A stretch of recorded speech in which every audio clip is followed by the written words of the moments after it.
Hello everyone, this is Deborah Richardson, and today I am putting the AP in Happy where accounts payable teams are empowered to protect the vendor master file from fraud. This podcast will give a voice to accounts payable team members by talking about the growing reality of cyber attacks in their world and which vendor setup and vendor management techniques they can apply to protect the vendor master file from fraud. Visit the Vendor Process Training Center to enroll in your choice of 55 plus training sessions that will help you and your team avoid fraud, compliance fines, and bad vendor data. Or just sign up to get access to vendor process FAQs and to attend weekly drop-in live Q&A sessions.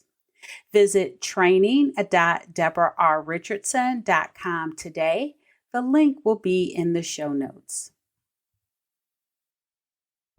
So this week is International Fraud Awareness Week, and so very fitting, I am going to share a write-up of an experiment from a company that wondered what scammers would do with $500 worth of gift cards.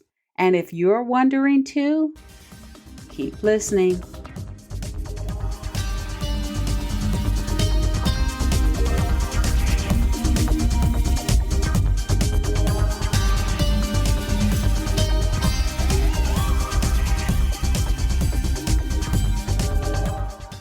Welcome to episode 213. Analysts at CoFense finds out what happens when you give scammers $500 worth of gift cards. So I have to tell you, when I read this title of the article, and the actual title of the article, and it's from CoFense, and I will put a link to it in the show notes, but the title is "This is what happens when you give scammers $500 worth of gift cards." And I don't even remember how I received it, like if it was on which alert it might have come on, or if I just saw it. So I don't know how I found it, but as soon as I saw that, I was immediately interested. And instead of putting it somewhere where I can go and read it when I have more time, I immediately read through this article, and it was really good. So again, I'm going to put a link to it in the show notes. So I'm going to share with you some of the more interesting points. I'm not going to read through the whole thing. It's actually, I don't know how many words it is, but it's quite long. And so if you'd like to read through them all, you can definitely do that. It will be highly entertaining. I am just going to point out some of the things that they learned that you might not think is the case, and then some of the more interesting results. And I also do want to say that they didn't give each scammer $500 worth of gift cards. They purchased a total of $500 of gift cards, and they were in $25 denominations, and they were Visa gift cards. So just want to make sure I point that out. But first, I want to start with what are gift card scams, and they are very related to business email compromise, or BEC scams. And I know I've talked about these before on the podcast, but just a really quick, brief definition. So gift card scams are when you receive a request, and typically they will come in to your email box from a high-level leadership member, or you think they're coming from that leadership member, and it's urgent and they want you to purchase gift cards, and sometimes they'll even include you in the group that's going to get the gift cards, right? So you're really excited now. But in any event, they'll have you go out and purchase these gift cards, and they'll tell you, go ahead and do it. You're doing me a favor. Because I would do it, but I can't do it because I'm getting on a plane or wherever they're going to go, that they are unreachable. And so when the employee goes and purchases the cards, comes back, then magically they are available again. They ask for the last or for the redemption codes on the back. And then once they get those redemption codes, then you never hear anything again, and the gift cards are totally wiped out and are unusable. And then you find out they actually didn't come from that leader that you thought you were communicating with. And that is actually another form of business email compromise. And business email compromise is when, again, you think you are getting an email from a trusted source, either leadership or we deal with that all the time here in vendor maintenance with maybe you think it's your vendor that's emailing you, but it's really a deceptive email to get you to part with your funds. And with the business email compromise, the FBI, I report these numbers all the time, but their IC3, Internet Crime Complaint Center, receives fraudulent complaints. And so they do a report every year. And the 2021 IC3 report showed that business email compromise scams, while they actually did decrease from 2020 to 2021, from almost 24,000 in 2020 to just under 20,000 in 2021, the actual amounts increased, or the actual average increased, and the total loss increased as well. So 2021, the total loss was 2.4 billion. So that's a lot. And then the average loss is 120,000. So it is not the millions that we sometimes hear about across different platforms. And so business email compromise is here to stay, and it looks like so are gift cards. And speaking of the FBI, they actually did put out a video about gift card scams, and I think this was last year, but I'll put a link to that. If you didn't know, the FBI does have videos out that talks about different subjects, including fraud. And I'm looking at the page now with the video of FBI warning about gift card scams. And one of the links to another related video is on charity scams. So I've talked about that as well. We know it's out there. So again, I'll put a link to this page and you can take a look at those videos if you are interested. All right, so now that we have a bit of a background for a business email compromise and then gift card scams, which is what we're talking about today, let's start with the first thing that I thought was a bit interesting is that the scammers related to gift cards, they wanted specific types of cards. They wanted Apple cards, Steam cards, which I don't even know what Steam cards are, but they're out there. Or they wanted Google Play cards. So they were pushing for store-specific cards, not necessarily like if you go and get a Visa gift card, right? They tried not to get that. They tried to push back. But they did accept them if that's all you had. So you can use that as a red flag for fraud if you receive a request to get only Apple, only Steam, again, if you know what that is, or only Google Play cards or some other specific store card.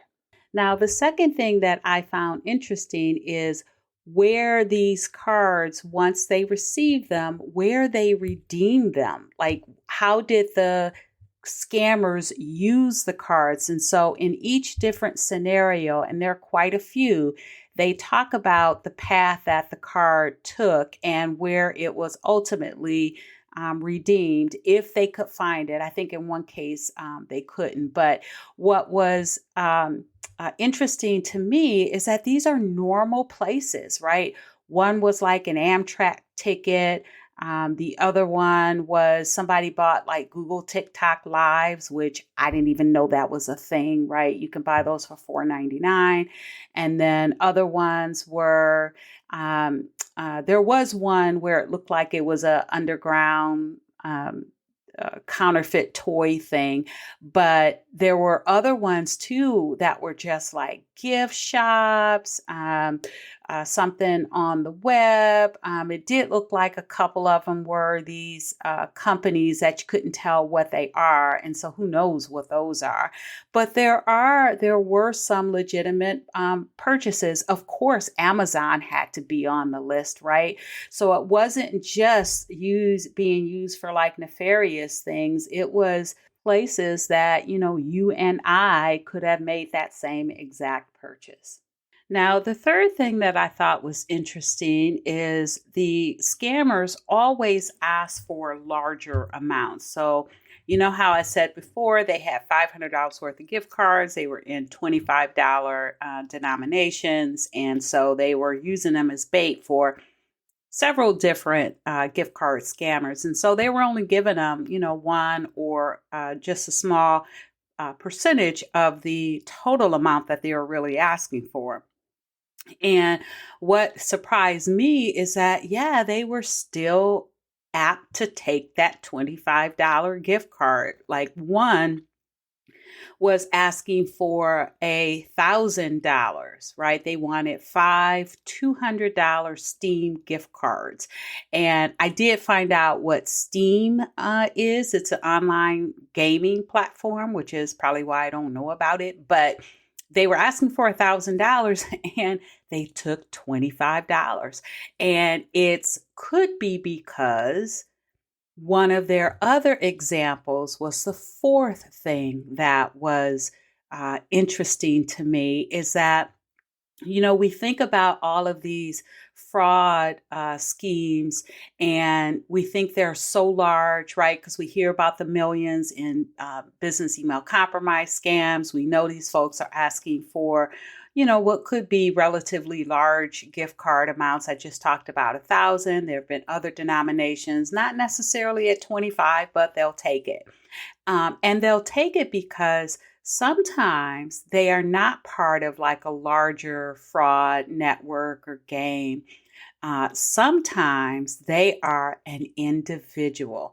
And so one of the examples that they gave, one of the scammers was actually a person. The reason I say it that way, right, because everybody's a person, but you think that it's these large, gangs or networks or some of the more larger figures that we've heard about that are, perpetrating these BEC scams. I forgot that guy's name, but he was all over like Instagram touting, all the things that he's purchased and taking pictures. And so you hear about those types of things, but this person, let me go through it and explain. So this guy came in, he tried to perpetrate a business email compromise, BEC scam by impersonating the CEO, and he really targeted another employee at the CoFense company.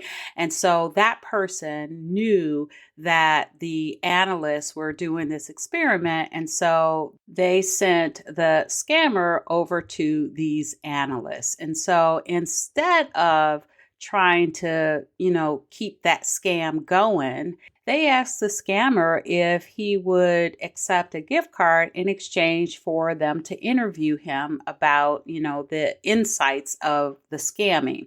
And so the scammer agreed, and they called it going off script. And this is what was interesting to me. So they did acknowledge, the analysts at CoFense did acknowledge that the scammer could still be lying to them.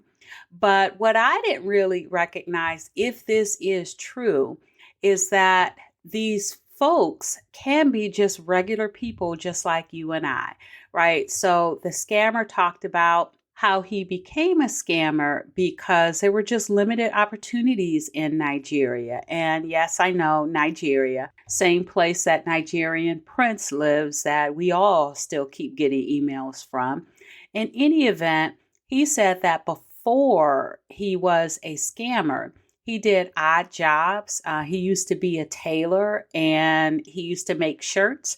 And then the profit from those shirts would be in USD about $1.20 per shirt. So, that's not lucrative. He said he was also older. He's 50. and just did not have an easy life in Nigeria. And then so all of those things led him down the path of scamming. And I talked before about how fraudsters, right, they go to work in these larger organizations, just like you and I, right? They go to work every day and they're just using their powers for bad instead of for good. So while we're thinking, and working every day to be ethical and do things the right way, they're doing just the opposite at work. But there are also these types of stories where they're single folks and they are what you would call solopreneurs that are using scamming as a way to make quick or fast money, because it's definitely makes you more money than that $1.20 USD per shirt, if that was true, that he was making prior to scamming. And by the way, I had given what he used the gift card for as an example in one of the other interesting things that I found. He was the one that used it for the Google TikTok Live, which I still don't know what that is, but that's what that gift card was used for. All right, now the last thing that I thought was very interesting, and I think it's number 5, if I kept up numbering right, who knows, but it was the fact that on one of them, they actually did look at the receipt for the gift card. Because remember, they purchased these gift cards in advance. And so the scammer actually looked at the receipt and it just kind of threw them off a bit. So I didn't realize that they would do that. They still took it, but it did cause them some concern, the fact that the receipt timing didn't match when they asked them to purchase the card. All right, so they had a total of 9 engagements, they call it, with scammers and this experiment with 500 gift cards. I will say, though, that they fully acknowledge, even though those were gift cards that were trackable, they still said there's no way to know exactly what route these cards took before they were redeemed, or maybe they weren't being redeemed at all in some cases. So they do say that they could be sold on gift card, cryptocurrency exchanges. Stolen cards can be sold locally for a smaller percentage, and then scammers can be part of larger groups. And if that's the case, then they may have other ways to launder specific cards, right? Just getting into larger profits versus making a purchase like what was seen in this experiment. And actually, not all of these were like purchases or that they could tell, because some were to merchants or companies that you just don't know what they were for. All right, so again, this is International Fraud Awareness Week. If you're listening to it when it's published, when this podcast episode is published. And so take a look at this article that writes up, right, what happened as part of this experiment. Might be great to share with your team if you are celebrating, right, or doing things to make your team members more aware during this International Fraud Awareness Week. This could be a great article to bring up and just kind of walk through, because again, very interesting what happens when you give scammers $500 worth of gift cards. All right, so thanks everyone. I hope you enjoyed the 213th episode of the Putting the AP in Happy podcast, where accounts payable teams are empowered to protect the vendor master file from fraud. Don't forget to check the show notes for the links mentioned in the podcast. And if you enjoyed this episode, consider subscribing and writing a review of my podcast on the platform that you use to listen. Stay happy.